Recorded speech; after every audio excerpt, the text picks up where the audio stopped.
우리는 무엇을 믿습니까? 나는 전능하신 아버지 하나님 천지의 창조주를 믿습니다. 아멘. 우리는 또 무엇을 믿습니까? 나는 그의 위대하신 아들 우리 주 예수 그리스도를 믿습니다. 아멘. 우리 주 예수 그리스도 그 이름 안에 있는 그 내용이 무엇인지 이제 우리가 알고 믿고 순종하고 체험하고 하나님께 영광 돌리는 삶을 살기 원합니다. 그 내용이 무엇입니까? 우리는 또 무엇을 믿습니까? 그는 성령으로 잉태되어 동정녀 마리아에게서 나시고 본디오 빌라도에게 고난을 받아 십자가에 못 박혀 죽으시고 장사된 지 사흘 만에 죽은 자 가운데서 다시 살아나셨으며 하늘에 오시어 전능하신 아버지 하나님 우편에 앉아 계시다가 거기로부터 살아있는 자와 죽은 자를 심판하러 오십니다. 아멘. 마지막으로 우리는 또 무엇을 믿습니까? 나는 성령을 믿으며 거룩한 공교회와 성도의 구제와 죄를 용서하는 것과 몸의 부활과 영생을 믿습니다. 우리 주 예수 그리스도께서는 약속하신 대로 다시 오십니다. 속히 오십니다. 예수님의 초림과 재림 사이 우리는 성령을 믿으며 거룩한 공교회와 성도의 교제를 믿습니다. 오늘 말씀을 통해서 성령 그리고 교회, 재림의 복음이 무엇인지 그 내용과 그 약속이 무엇인지 오늘 함께 살펴보길 원합니다.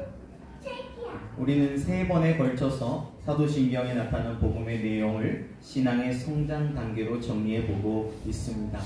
우리가 이미 2번에 걸쳐 살펴보았듯이 우리는 사도신경에 나타나 있는 약속 가운데 특별히 우리 주 예수 그리스도와 관련되어 있는 이 복음의 내용을 신앙의 성장 7단계로 정리할 수 있었습니다. 성육신, 십자가, 부활, 승천, 성령 강림, 교회, 재림이죠. 이것을 표로 정리하면 이렇게 정리할 수 있어요. 성육신, 우리 주님께서 성령으로 잉태되어 동정녀 마리아에게 나셨습니다. 사람의 몸을 입고 이 땅에 오셨어요. 우리를 찾아오셨습니다. 출애굽기로 말하면 하나님께서 이스라엘 백성들을 찾아오시는데 어떻게 찾아오세요? 준비된 사람, 훈련된 목자의 모습으로 찾아오신다는 거죠. 모세를 통하여 눈높이 교육, 눈을 낮추셨어요. 하늘 보좌를 버리시고 독생자 예수 그리스도께서 이 땅에 우리를 찾아오셨습니다. 이제 그분을 받아들이기만 하면 되는데 그걸 요한복음에서는 조금 어려운 단어 영접이라고 하는 표현을 사용했습니다. 그것을 요즘 표현으로 바꾼다면 마음 열기 정도라고 할 수 있을 것 같아요. 영접하는 자, 그 마음을 여는 자, 그것을 받아들이는 자는 하나님의 자녀가 되는 권세를 주신다 하십니다. 이 자녀됨의 권세, 바로 우리가 잃어버린 sonship의 복이죠. 그래서 예수 그리스도께서는 우리가 잃어버린 sonship, 창세기 1장 5가지 복으로 얘기하자면 생육, 번성, 충만의 복이라고 할 수 있죠. 우리가 잃어버린 하나님의 형상, 하나님의 자녀됨, 생육, 번성의 이 충만함을 가지고 다시 오셨습니다. 그런데 여기서 멈추면 안 되겠죠? 2단계 십자가. 십자가는 회개라고 할 수 있어요. 돌이킬 회, 고칠 회. 후회와 회개를 우리가 조금 헛갈리니까 회개를 방향 전환이다 라고 할 수 있을 것 같아요. 출애굽기를 이미 우리가 다 공부했으니까 출애굽기 12장의 좌우 문설주와 임방에 피를 바르는 것, 그것이 회개인데 이스라엘 백성들이 광야에 들어가서도 헛갈려요. 그래서 뭔가 고난이 왔을 때 회개해야 되잖아요. 그렇죠. 방향을 전환해야 되는데 후회만 하는 거예요. 그러다가 사건 사고가 터지면 어떻게 하던가요? 원망불평이에요. 원망불평하다가 그것이 모세에게 가고 그 화살이 결국은 모세의 하나님 여호와로 향하는 것을 볼 수 있죠. 그래서 그 원망불평이 심해졌을 때 어떻게 했습니까? 모세 말고 다른 지 하나님이 정한 모세 말고 하나님이 준비된 목자 말고 우리가 세운 새로운 목자를 세워가지고 금송아지 우상처럼 우리가 만든 신을 만들어서 다시 애굽으로 돌아가자라고 원망불평했던 것을 볼 수 있어요. 그래서 하나님께서는 이스라엘 백성들을 광야 학교에 집어넣으시고 이들에게 후회가 아닌 회개를 철저하게 가르치시는데, 그게 5대 광야 중에 첫 번째 광야인 수르 광야입니다. 그래서 우리가 수르 광야를 공부할 때 수르 광야는 마치 우리 인생의 나침반, 우리 인생의 내비게이션과 같다. 기억나시나요?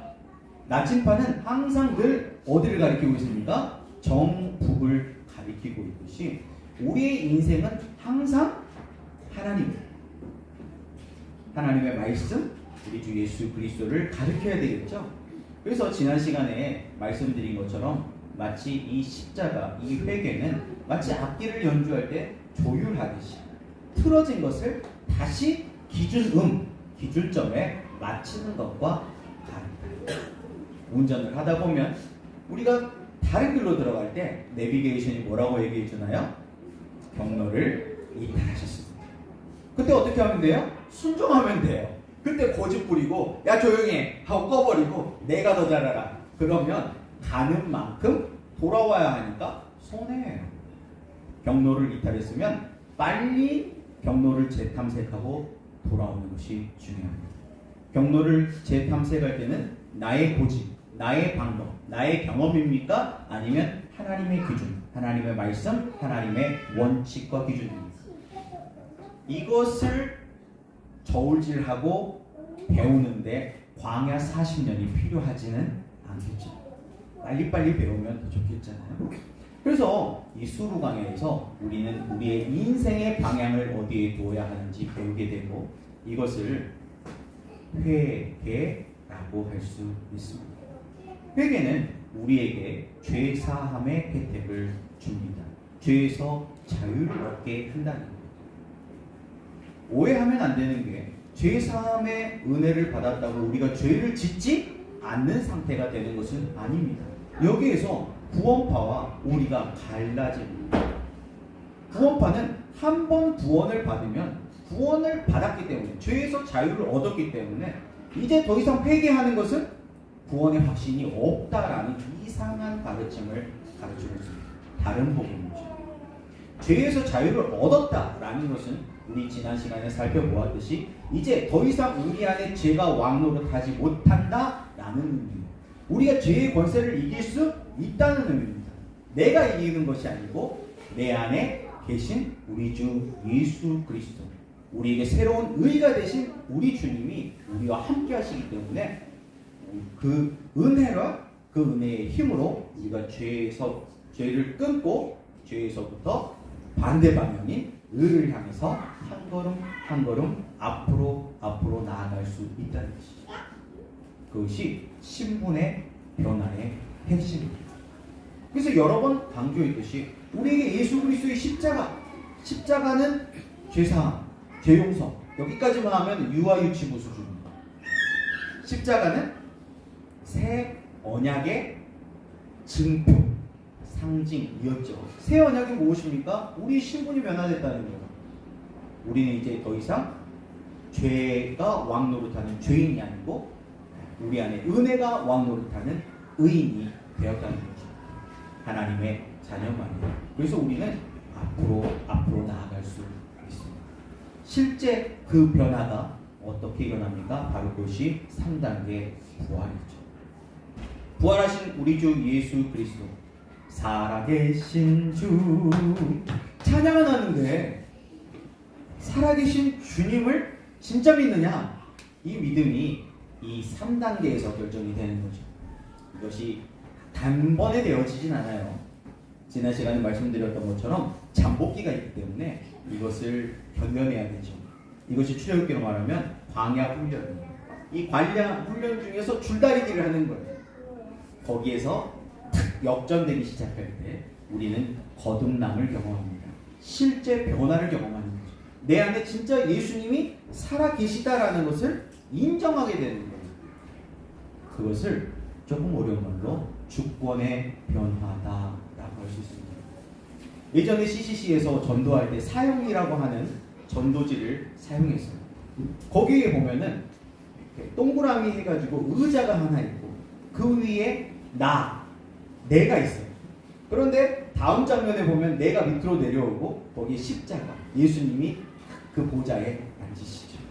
내 마음의 한 자리, 가장 귀한 그 자리에 누가 앉을 것이냐 하는 그 씨름이, 그 싸움이, 그 영적 전쟁이 우리의 마음속에서 일어나는데 그게 바로 이 3단계에서 일어나는 과정입니다. 거기서 내가 주도권을 잡았던 나가 이제 그 보좌에서 내려오고 그 보좌에 우리 주 예수 그리스도께서 진짜 주님이 되셔서 앉으실 때 놀라운 변화가 일어나게 되는 것이죠. 이것을 사도 요한은 연합이다라고 했습니다. 하나됨이라고 했어요. 하나되는 거예요. 내 안에 우리 주 예수 그리스도가 하나 되시는 거예요. 유아유치부 아이들한테 물어봅니다. 예수님이 어디 계시지? 그러면 여기요 그래요. 유아유치부 애들도 다 알아요. 근데 오늘 초등부 애들한테 물어봤어요. 예수님이 어디 계시죠? 저기 하늘에요. 어렸을 때 더 제대로 아는 것 같아요. 예수님이 어디 계십니까? 오, 권사님 여기 정말 계세요? 그러면 나와 항상 함께 하시니까 그렇죠. 아마 병원장님이 옆에 계시면 아마 우리의 이 행동 거지가 달라질 거예요. 우리의 언어와 표정과 모든 것들이 조심할 겁니다. 그런데 병원장하고 비교할 수 없는 예수님이 여기 계신다면 우리의 언어, 우리의 행동 바꿔지겠죠. 그 변화가 바로 이 3단계에서 일어납니다. 실제 변화되기 시작하는 거예요. 그러면서 이제 승천의 단계, 4단계 승천의 복음의 단계로 나아갑니다. 우리 수요일날 슈퍼북 영상을 보고 가족끼리 나눔을 통해서 가정 예배를 드립니다. 지난주에 이제 영상을 보고 우리 상우가 약속을 했어요. 엄마 아빠가 일하고 너무 힘드시니까 어지르지 않기 약속. 그래가지고 상우가 약속을 안 지키지요. 요만큼 지켰다고 하더라고요. 요만큼 떨어지었대요. 그게 어디예요? 요만큼 떨어지는 게? 네. 상우가 왜 엄마 아빠가 그런 약속을 했을까요? 사랑하니까. 이 예수님이 내 마음속에 오셔가지고 이제 이 예수님이 나한테 좋은 일들을 많이 해주잖아요. 그러니까 예수님이 좋아지는 거예요. 아빠 엄마가 줬듯이. 그러면 어떤 마음이 생기냐면 아빠 엄마를 기쁘게 해드리고 싶은 마음이 생기기 시작합니다. 하나님을 기쁘시게, 예수님을 기쁘시게, 성령님을 기쁘시게 해드리고 싶어. 그게 바로 4단계에서 일어나는 놀라운 변화입니다. 생각이 변화되기 시작하는 거죠. 그러면서 자꾸 약속을 해요. 하나님 기쁘시게 해드리고 싶어서. 우리의 아빠, 아버지가 되시는 하나님을 자꾸 기쁘게 해드리는 약속을 하는 거죠. 그런데 그렇게 약속을 해도 우리가 출애굽기에서 이미 살펴보았듯이 시내산에서 두 돌비에 기록된 십계명을 받고 그 십계명의 세부 수칙들, 세부 규칙들, 율례와 법도들을 율법을 받게 됐지만 이스라엘 백성들이 그것을 마치 손바닥 딱 뒤집어지듯이 지킬 수가 없거든요. 그래서 하나님은 너무 잘하셔서 이스라엘 백성들을 단순 반복 지속할 수 있도록 성막으로 데려가시듯이 우리가 하나님께 언약 관계로 이제 상호 책임을 지는, 하나님은 우리의 의식주를 책임지시고 우리는 하나님 나라, 제사장 나라, 하나님 나라를 책임지는 그런 언약의 관계로 나아갔지만 그것을 우리가 단번에 지킬 수 없는 걸 너무나 잘 아시기 때문에 왜 지키지 못하나요? 믿음이 없어서인가요? 아니에요. 믿음이 없어서가 아니에요. 지식이 부족해서인가요? 아니에요. 유치부 어린아이들도 다 알아요. 어떻게 하면 하나님을 기쁘시게 하는지, 어떻게 하면 하나님이 슬퍼하는지 다 압니다. 그런데 뭐가 부족하나요? 아직 미숙하기 때문에, 아직 어린아이이기 때문에. 상우가 아빠에게 아어지르기 약속했지만 그거 어떻게 한 번에 지켜요? 요만큼 지켰잖아요. 그런데 상우가 커봐요. 그럼 넉넉히 헤매고 남는 거예요. 하나님도 너무나 그걸 잘 아시는 거죠. 그래서 기다리십니다. 어떻게 기다리십니까? 아무것도 안 하고가 아니고 우리에게 약속하신 보혜사 성령을 보내주십니다. 그것을 도와줄 수 있는, 보혜사란 말이 돕는다는 뜻이에요. 도와줄 수 있는, 그 약속을 지킬 수 있도록 도울 수 있는 성령으로 우리와 함께 하시면서 응원해 주는 거예요. 상우야, 할 수 있어. 할 수 있어. 그러면 자라가는 거예요. 점점 성숙해 가는 거예요. 성장하는 거예요. 그럼 능히 해내는 거예요. 그리고 점점 하나님의 마음을 알아가고 성령님이 이 땅에 오신 이유가 교회라는 거, 그리고 교회를 통해서 마지막 재림을 준비한다는 그 놀라운 비밀들을 깨달아 가는 거죠. 여러분은 지금 어느 단계를 지나가고 있습니까? 오늘은 마지막 성령, 교회, 재림 5단계, 6단계, 7단계의 내용들을 살펴보도록 하겠습니다. 5단계 성령. 성령께서 우리 안에 함께 하시기 위해서는 기도 생활이 굉장히 중요하겠죠. 여러분들도 다 기도 많이 하실 거예요. 근데 예수님이 당부하시죠. 의식주에 관한 것은 이방인들도 하는 기도라는 거예요. 그래서 제자들에게 특별히 너희는 그의 나라와 그의 의를 먼저 구하라 라고 얘기해요. 다른 것이 중요하지 않다는 게 아니에요. 먼저 기도할 때 기도의 우선순위가 있다는 거예요. 기도의 목적이 있다면 먼저 이것을 위해서 기도하고 나머지는 알아서 해주시겠다. 저와 여러분은 무엇을 위해 기도하십니까? 우리가 이미 출애굽기를 다 공부했기 때문에 성막의 구조상 보면 이스라엘 백성들이 번제단에서 드리는 기도와 그리고 성소 안에 있는 분향단에서 드리는 기도가 차이가 난다는 것을 이미 우리가 배웠어요. 번제단에서 드리는 기도는 누구 중심의 기도예요? 나 중심. 왜냐하면 내가 구원받잖아. 내가 죄 용서 받잖아. 나를 위한 기도예요. 의식주를 위한 기도라고 할 수 있어요. 나의 부모 형제, 나의 건강, 뭐 자녀가 잘 되는 거, 이런 모든 기도 제목들은 다 번제단 수준의 기도 제목이에요. 7단계로 보면 번제단은 피, 십자가죠. 2단계 수준의 기도입니다. 그런데 우리가 성장해요. 성장해서 분향단 수준으로 가요. 분향단 수준이라는 거는 성령 단계라는 거예요. 성령 이상의 단계. 그러면 4단계, 5단계 수준에서의 이 기도의 수준은 달라진다는 거예요. 전적으로 하나님을 기쁘시게 해드리는 그런 찬양과 간증의 그런 기도의 제목들로 바꿔진다.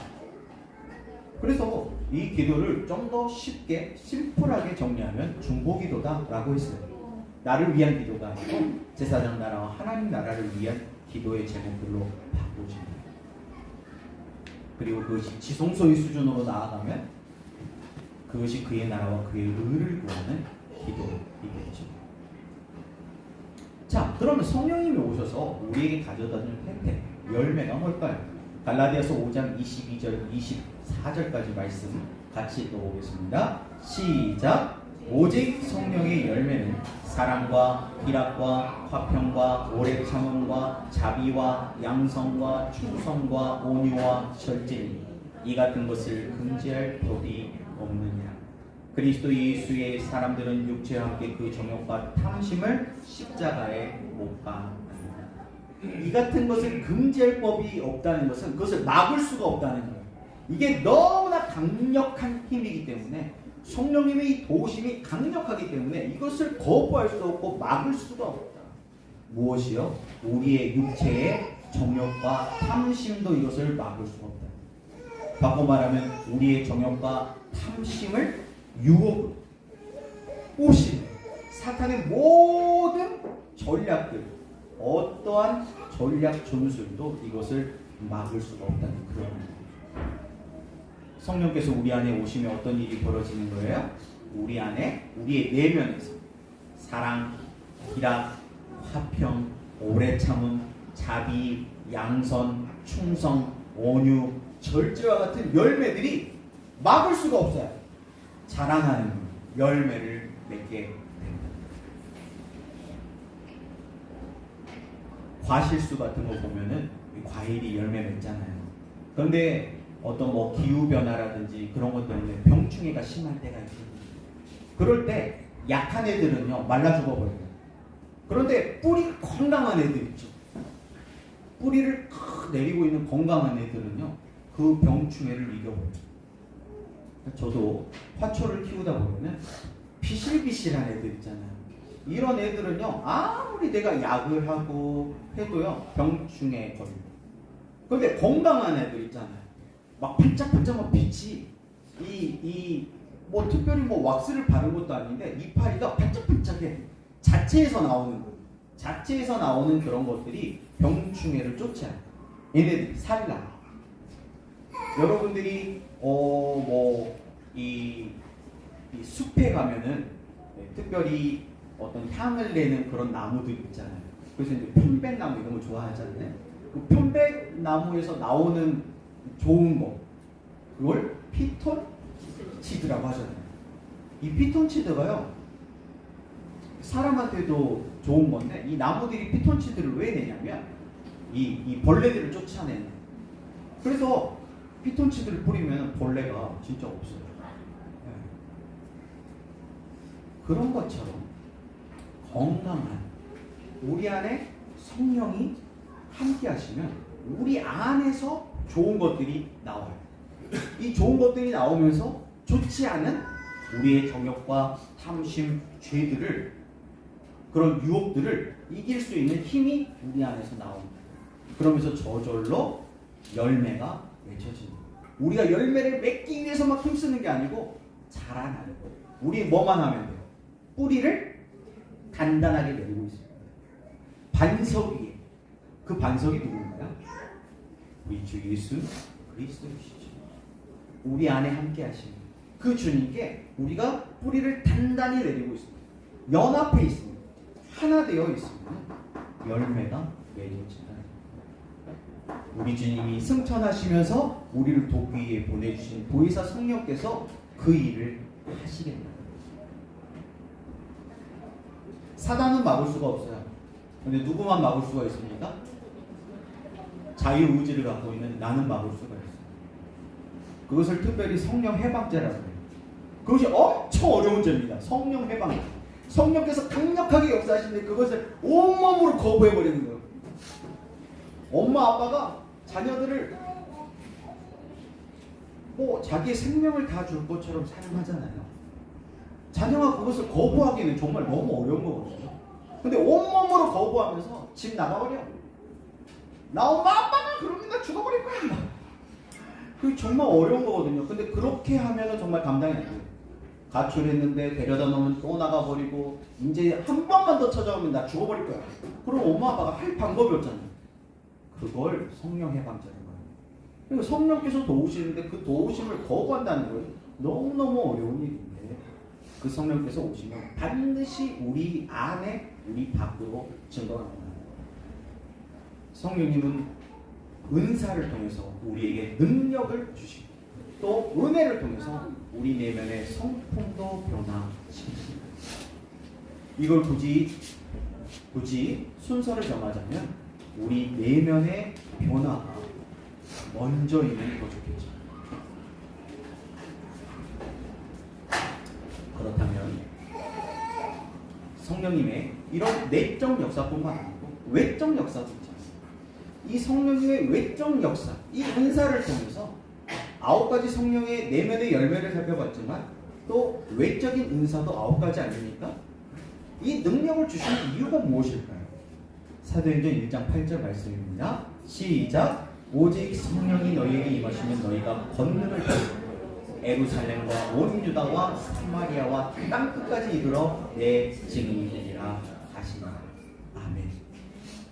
우리가 지난 시간에 살펴본 것처럼 영접하는 자 곧 그 이름을 믿는 자들에게 하나님의 자녀가 되는 권세를 주셨다. 권세를 주셨다라고 하는 그 헬라어의 의미가 엑수시아라고 하는 단어를 써요. 그런데 여기에서 나오는 권능이라고 하는 단어는 디나미스라고 하는 단어를 씁니다. 디나미스. 어디서 많이 들어본 단어와 비슷하잖아요. 영어의 다이너마이트. 다이너마이트하고 어원이 같아요. 폭발적인 능력이죠. 이미 성육신, 그걸 영접하는 그 믿음, 1단계의 그 믿음에도 하나님이 주시는 그 권세라는 것이 대단한 거예요. 그것이 훈련되어지고 우리 안에 장착되어졌을 때는 폭발적인 능력을 가져오는 권능. 그런데 이 권능이 특별한 어떤 능력을 나타내는 그런 권능이라기보다는 이 권능은 어떤 권능이냐? 앞에 우리가 성령의 9가지 열매 중에 어떤 열매가 있냐면 많이 들어봤을 온유라고 하는 열매가 있어요. 이 온유. 우리 유민이의 이름에 온유. 온유함 하면 누가 떠오릅니까? 모세가 떠오릅니다. 모든 측면에서 이 온유함이 가장 뛰어나다. 하나님이 인정한 사람 모세.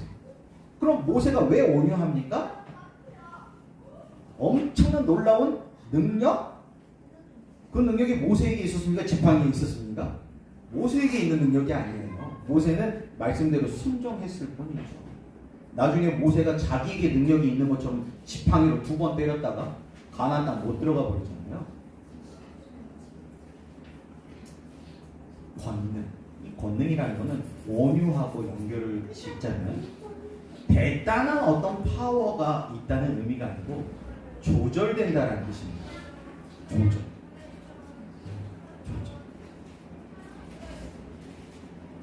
김연아 선수만 이 피겨스케이팅을 잘하는 게 아니고 이번 동계 아시안 게임 보니까 우리나라 선수들이 금메달을 다 땄어요. 남녀 동반.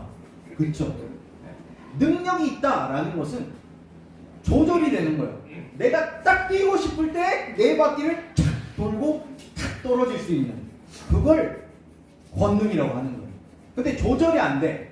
할 수는 있는데 하고 싶을 때 됐다 안 됐다 됐다 안 됐다 그래. 그걸 권세라고 하는 거예요. 이미 1단계에서 예수님께서 다 이루시고 십자가 부활 승천의 모든 권능을 우리에게 주셨지만 아직 우리의 미숙한 그 상태에서는 이게 됐다 안 됐다 됐다 안 됐다 그래요. 어떨 때 기도할 때는 막 은혜를 받아. 그런데 어떨 때 기도할 때는 졸리기만 해. 어떨 때는 말씀으로 은혜 받는데 어떨 때는 말씀을 들으면 그렇게 짜장가요. 이게 됐다 안 됐다 하는 상태. 그런데 이게 이제 5단계의 수준에 가면 유지가 됩니다. 내가 하고 싶을 때 돌 수 있어. 조절돼. 그걸 권능이라고 합니다. 그 권능을 주셔서 땅 끝까지 이르러 증인되게 하시기 위해 능력을 주시다는 겁니다. 성령님이 오시면 권능을 받고 땅 끝까지 복음을 전하는 전도와 양육을 통해서 그리스도의 몸인 교회를 세워가도록 하나님께서 능력을 주셨다. 그런데 한국 교회 보십시오. 세계 선교를 위해서 구호를 외치면서 쓰임 받았을 때 하나님께서는 놀라운 권능을 부어주십니다. 전 세계의 선교 역사 가운데 이렇게 빨리 교회가 성장한 역사가 없었죠. 그래서 이 교회의 성장을 통해서 전 세계에 선교사들을 파송했어요. 그런데 한국 교회가 변질되기 시작합니다. 그 권능을 받아가지고 뭐에 열을 올려요? 누가 더 높이, 누가 더 넓게 건물을 짓는가? 예? 마음을 빼앗기기 시작했어요. 그러면서 교회가 어려워지잖아요. 그럼 가장 먼저 뭘 끊습니까? 선교비부터 끊어. 그러니까 하나님이 어떻게 하시겠어요? 이제 그 권능을 다시 회수 조치하시겠죠. 그것이 한국교회의 지금 위기입니다. 하나님 주신 그 권능으로 전도와 양육에 힘을 써야 되는데 전도와 양육은 안 하고 딴 것에 열심히 해요. 요즘 뉴스를 틀면은 지금 대한민국이 양극화돼가지고 피 터지게 싸워요. 국회에서만 싸우지 이제 길거리에서도 싸우고 심지어 요즘 대학교에서도 싸우더라고요. 그런데 왜 그 중심에 교회가 나오냐는, 왜 그 싸움판에 교회가 끼어가지고 교회가 그것을 주도하게 있냐는, 너무 창피해요. 하나님이 그것을 보시면 진짜 얼굴이 너무 부끄러울 것 같아요. 그 이름을 지워버리고 싶을 것 같아요. 교회란 이름을 뺏어버리고 싶을 것 같아요. 포도와 양육에 쓰라고 주신 그 권능을 왜 정치에 사용하냐? 왜 자기의 기득권을 위해서 그것을 함부로 남용하냐? 그것은 더 이상 그리스도의 몸인 교회가 아닌 것이죠. 이 성령을 주신 것은 바로 이 땅에 그리스도의 몸인 교회를 세우기 위함입니다. 성령님이 오셔서 은사와 직분 사역을 주신 이유가 무엇인지 고린도전서 12장 4절부터 7절까지 말씀 같이 읽어보겠습니다. 시작. 은사는 여러 가지나 성령은 같고 직분은 여러 가지나 주는 같습니다. 또 사역은 여러 가지나 모든 것을 모든 사람 가운데서 이루시는 하나님은 같으니 각 사람에게 성령을 나타내심은 유익하게 하려 하심이라. 아멘. 쉽게 얘기하면 성령님은 그리스도의 몸인 교회를 유익하게 하시려고 오셨다. 은사는 성령과 연결되고 직분은 주님, 예수님과 연결되고 사역은 하나님과 연결되고 쉽게 얘기하면 성부, 성자, 성령 하나님의 모든 혜택, 모든 은혜를 부어주셔서 구원받은 우리를 통해서 그리스도의 몸인 교회를 세우는 그 유익을 위해 그것을 돕기 위해 성령께서 오셨다는 의미입니다. 그럼 이제 교회는 6단계, 마지막 7단계는 재림 아닙니까? 그러면 이 교회가 지금 예수님의 출임과 성육신과 예수님의 재림 그 사이에 끼어 있고 마지막 7단계 그 바로 앞에 있다는 것은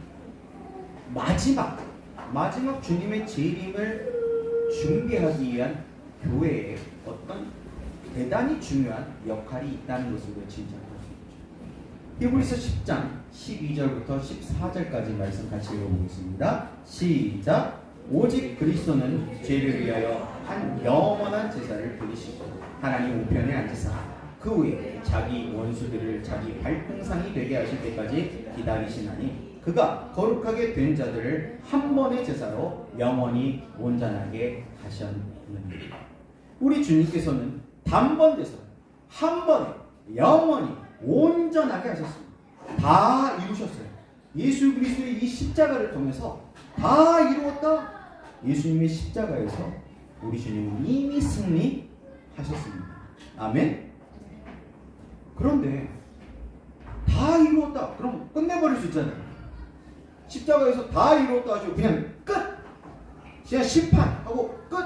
해버릴 수 있는데 예수님은 왜 십자가에서 죽으시고 3일 만에 부활하시고 40일 동안 제자들을 만나셔서 하나님 나라의 그 복음의 핵심을 다시 가르치시고 승천하시고 약속하신 보혜사를 그들에게 보내주셔서 그들을 에클레시아 교회라고 하는 공동체를 세우게 하시고 왜 아직도 기다리고 계시냐는 거예요.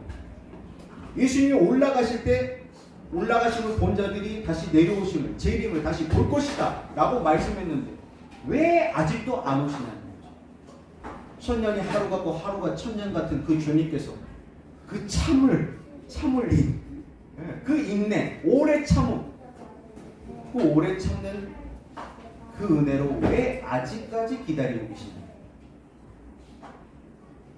예수님이 올라가실 때 약속하신 보혜사 성령님이 오셔야 하는 보혜사 성령님이 오셔서 이 땅에 교회라고 하는 공동체를 세워야 하는 그 이유와 연결이 되어 있는 거죠. 이미 다 십자가에서 이루었다 하심으로 끝내버릴 수가 있었는데 끝내지 않고 예수님이 하셨던 그 일을 나보다 더 큰 일을 할 것이다 라고 더 큰 일을 누구에게 맡기셨어요? 교회에게 맡기시죠. 근데 그 교회가 감당할 힘이 없기 때문에 감당할 수 있도록 그것을 돕는 보혜사 성령님을 보내주시고 그리고 그 교회가 그 큰 일을 감당하고 그것이 완성이 되면 끝납니다. 예수님은 승천하셔서 아버지의 집에서 함께 영원히 살 집을 준비하고 계시고 이 땅에서 교회는 예수님이 다 마무리하지 못한 뭔가 마지막 그 역할을 감당하고 이것이 완성이 되면 땅에서 완성, 하늘에서 완성. 그럼 이게 만나고 새하늘과 새 땅에서 영원한 하나님의 나라가 완성이 되는 거죠. 그럼 이 땅에 맡겨진 교회의 마지막 사명, 역할이 무엇이냐? 교회가 어떤 일을 감당할 때 예수님의 재림이 완성이 되냐? 예수님이 다시 오시냐? 속히 오리라. 교회가 그 역할을 감당해야 속히 오세요. 아무리 속히 오시라고 우리가 기도를 해도 우리가 이 중요한 사명을 감당하지 못하면 주님을 기다릴 수밖에 없는 거죠. 그것이 13절. 예수님은 이미 승리하셨지만 보좌 우편에 앉으셔서 지금도 기다리셔요. 예수님은 이미 십자가에서 승리하셨지만 교회가 이 땅에서 맡아야 할 그 역할 가운데 그것을 승리하여 원수들을 하나님 앞에 복종하게 하실 때까지 아직 기다리고 있는 초림과 재림 사이, 이미와 아직 사이에서 지금도 기다리고 있는 13절 말씀 보면 자기 원수들, 이 원수들이 누구겠어요? 바로 사탄의 세력들이겠죠. 이 사탄의 세력, 예수님께서 이미 십자가에서 그 머리를 깨버렸어요. 하지만 머리가 깨졌지만 아직 끝난 싸움은 아닌 것이죠. 우리는 전쟁을 겪어보지 않았지만 우리 6.25라고 하는 아픔 전쟁이 있죠. 그런 전쟁이 일어났을 때 실제 전쟁이 끝났어요. 끝났지만 잔당들은 남아있었죠. 우리가 일본에게 나라를 빼앗겼을 때에도 원폭이 투하되니까 항복했잖아요. 그럼 전쟁이 끝난 거예요. 그런데 아직도 잔당 세력들은 남아있는, 아직도 친일파의 세력을 정리하지 못하고 있죠. 그 일을 맡겼다는 거예요. 누구에게? 교회에. 그래서 이 교회가 그것들을 정리를 하고 거시기 얘기하면 땅 따먹기 하잖아요. 땅 따먹기. 그쵸? 땅 따먹기 하듯이 원래 우리 땅이었는데 우리가 속아가지고 사단의 세력들한테 다 빼앗긴 거예요. 땅을. 이 땅을 누가 찾아야 돼요? 우리가 다시 찾아야 되는 거예요. 어제 저희 아이들이 유학하고 있는 호프 학부모 총회가 있었어요. 그 학부모 총회에서 그 교장 선생님이 그런 말씀을 하시더라고요. 이 시대의 땅끝, 이 시대의 선교의 땅끝은 청소년들이에요. 지금 대한민국을 보세요. 교회들이 열방으로 세계 선교는 어느 정도 이루어졌어요. 그쵸? 그런데 우리의 자녀 세대들 통계마다 조금 다르긴 하지만 10대 아이들 통계를 내보면은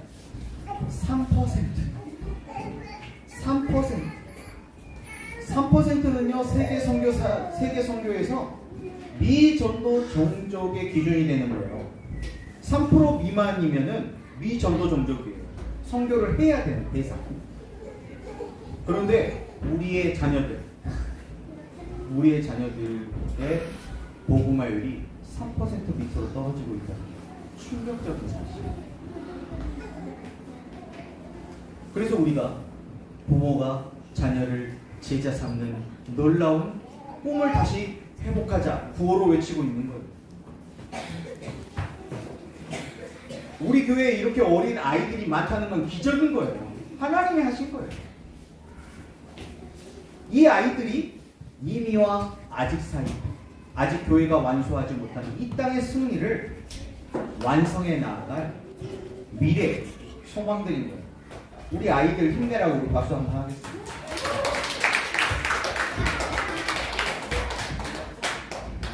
우리가 살아갔던 시대와는 비교할 수 없는 그런 어려운 시대를 우리 자녀들은 살아가게 될 거예요.